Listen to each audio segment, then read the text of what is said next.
Ayan, hello po. Magandang umaga, magandang gabi, no? Kung nasaan panig kayo ng mundo, ayan, sana po nasa maayos tayong kalagayan sa pagpapanood ng bagong video natin ngayong umagang ito, no? Ngayon po ano na ha, 24. Biyernes na ngayon. Ayan, sana po okay tayong lahat ha. Medyo malakas ang ulan kaninang umaga, pero ngayon okay naman na. Tingnan natin kung kaninong situational reading itong ating makukuha ngayong umagang ito. Meron tayong 9 of Wands. Ayan. I-check pa natin Tingnan pa natin. Bago tayo nakapag-start na pala tayo kanina. Alas 5 na ang aga. Kaya lang, nagka-problema sa audio ni ma'am. Ayan. Tapos mamaya dire-diretso na ang ating reading because today is Friday po, araw ng reading ngayon.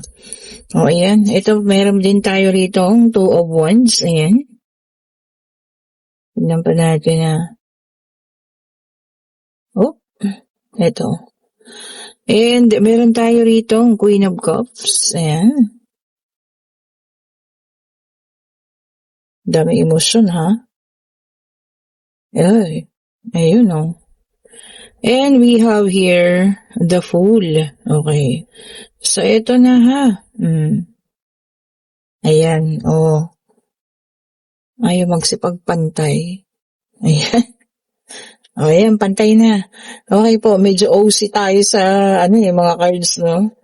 Ayan ang unang latag ha. Tingnan natin dito sa pangalawa, no?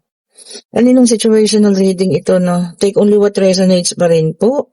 Ayan, we have here the 6 of Swords. Pwedeng ito po sa'yo, pwedeng sa kanya, pwedeng kung kanino man po, And meron tayo rito, the Queen of Wands. Masaya ang ating Queen of Wands, ganda na kanyang ngiti. Okay. Check pa natin. And meron tayo rito, 3 of Swords. Ayan ha. Ito pa, para sa last card, bumagsak na siya ng kusa. And we have here the Hierophant. Ito na. Ito po ha, sa nakikita ko naman dito, ay mayroong isang taong gustong bumisita sa inyo. Ayan, gusto niya kayong pasyalan, bisitahin, nakakalungkot lang kasi ang taong ito nakadulot sa'yo ng pain. Ayan ha, sakit. Kamag-anak man ito, kaibigan, or kung sino man ito, mas pinili mo yung umalis dun sa relationship ninyo, Kung ito ay kamag-anak ninyo, inano nyo to, tawag dun, nilayuan. Ayan, iniwasan. Ngayon, kung ex man ito, iniwanan. O siya yung umalis. Meron din kasing humingi ng kalayaan dito. And meron din tayong sign dito na merong nagkaroon ng parang kasalan. So, maaaring ito po ay dating asawa. Sabi ko nga kamag-anak, kaibigan. Ayan. Gusto niya pong makapagkita. Ayan, papunta na nga sa'yo. Ayan na po ha. Ang ating Knight of Wands pala ito. Ayan. So, papunta sa'yo, ikagugulat mo yan. Pero kasi nakangiti ang ating Queen of Wands, So, no gender specification pa rin tayo dito, ha. Pwedeng babae, pwedeng lalaki ka, or kung ano ang iyong kasarian, So, nakakiti ang ating ang tawag niyan, Queen of Wands. Parang siya naman naka-move forward na. Ayan ha. Baga okay naman na. Yun nga lang sinabi ko sa'yo, nakadulot ang taong ito ng iba't ibang emosyon sa'yo. Kaibigan ninyo man ito, kamag-anak ninyo, pero nakasakit po ito sa inyo ha. Or ex-partner ninyo. Gusto kanyang dalawin, gusto kanyang bisitahin. Siguro one of these days, hindi matatapos ang taon na to, gusto kanyang puntahan. Tignan natin kung hihingi ba to ng tawad, ayan. Or gusto makaroon ng reconnection sa'yo. Ganyan, So, tignan natin. So, bibisita siya, ha? Bibisita ang taong ito sa'yo. Kaya mo na bang harapin? O, di ba? Kasi pag bumisita, ibig sabihin, biglaan yan. Ita-timing niya na talaga magkikita kayo. O, diba? And we have here the Three of Wands. Okay yan. Meron tayo rito yung iba galing pa to ng ibang lugar. Kasi traveling, galing para po sa ibang lugar. Medyo malayo-layo ha. O, diba? Kasi pagka ganun, biglaan, at alam yung bahay mo, hindi ka makakatanggi. Diba? Not unless kung magtatago ka, diba? Para hindi sa maharap. Oh. Paano kung maabutan ka sa labas? 'Di ba? Oh. And we have here the Ace of Swords. So ayan ha. Sabi niya rito gusto niya talaga ipaplanuhin niya muna raw. Oh, ayan. Gusto niya talaga eh. So, pagpaplanuhan, aayusin. Especially siguro kung nasa malayong lugar ito, Para nga naman, alam mo yun, wala ka ng ligtas. O, diba? Para sa akin siguro okay na rin, harapin mo, 'di ba? Para ma-secure mo na rin yung feelings mo. Ano ba, may nararamdaman pa ba o talagang wala na ba?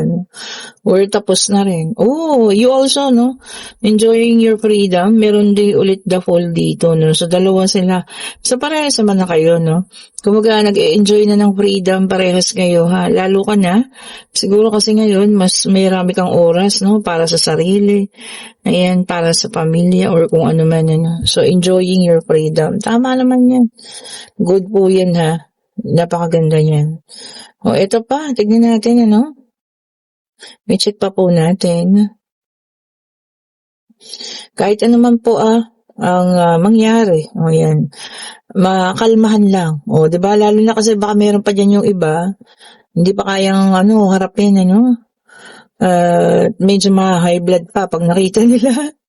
Siyempre, di ba? Nakasakit sa'yo ng sobre. Tapos ngayon magpapakita sa'yo. Nako po. And we have here the Page of Wands. Ayan. Sabi niya rito, gusto man yan tumawag. Ayan. Pero hindi niya gagawin. Ayan ha. Hindi niya po gagawin. Hindi siya makikipag-communicate. Kasi alam niya, sa sobrang sakit nung ginawa niya sa'yo, baka hindi mo lang siya pansinin.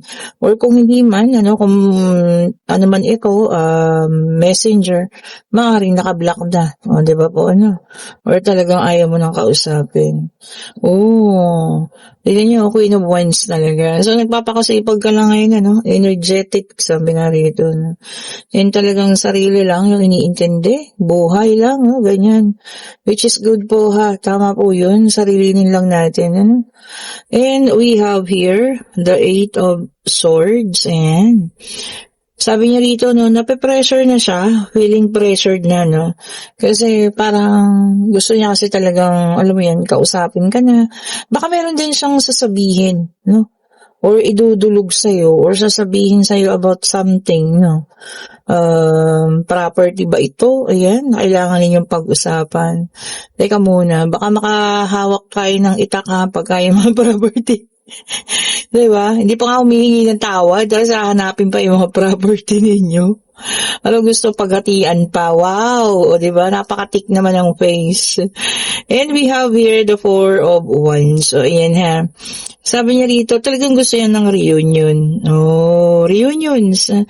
Maari din na talagang gusto niya lang makipag-usap na, ayan, makipag-ayos na, diba? Kahit siguro hindi mo mapatawad, at least, diba? Kahit papaano hinarap mo bilang tao, diba, Which is good, ha? Napakaganda rin naman po nun. Ibig sabihin, mas matured ka kaysa sa kanya. Diba? Kasi magagawa mo ng harapin. Oh. Sige, tignan pa natin, ha? I-check pa po natin. Ito na, And, talaga naman. Ito lang, kasi 2 beses nang lumabas. This is a Three of Swords. Super sakit ng ginawa sa'yo, so dito pa lang, feeling ko, pag-iisipan mo rin kung ito iyong haharapin or whatsoever pa, pero kung okay na ka naman na, 'di ba? Why not?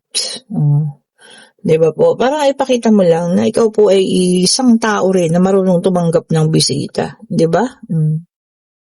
Ito na yung pangatlong deck of cards natin, ha. Take only what resonates pa rin. Pwedeng ito ay sa inyo, pwedeng sa kanya, pwedeng kung kanino man po, Hmm. So, ayan ha. Expect a bisita.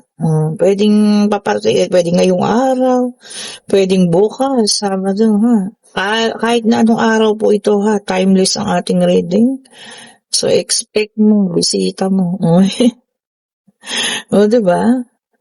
O, yung mga nasa abroad, baka naman kayo, kontakin naman, chat, message, text, tawag. And we have here the Two of Cups, water sign, Cancer, Scorpio, and Pisces. Naku, naka-reverse. Eto na nga, sabi niya rito, break up. Mawawalan daw ng tiwala, distrust. Yun ang cause. So, magbe-break up kayo kasi nawalan ka na ng tiwala or mawawalan ka ng tiwala. Nako, yan talaga po, napakalaking salita ng tiwala kasi pag yan ang nasira, talagang kahit magmakaawa ang isang tao, parang hindi na yun maibabalik, di ba? Sabi nga kapag ka ang plato ay basag na, idikit mo man yan, basag pa rin yan. Di ba? And we have here the Emperor, fire sign, Aries, Leo, and Sagittarius. Sabi niya rito, respect. Ayun, For some of you, meron talagang humihingi ng respeto. Ayan ha. Kung anong mga aspeto, ito na kailangan natin ng respect. Kailangan din naman natin magbigay.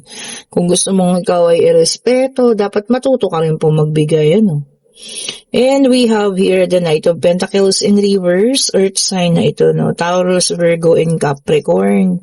Sabi niya rito, stagnation, or talagang, alam mo yun, kayo mismo yung ayaw umalis sa ganyang sitwasyon, sa ganyang kalagayan. Naku, pag alam yung hirap na kayo, wag na po ha. Kayo na mismo umalis po sa ganyang sitwasyon.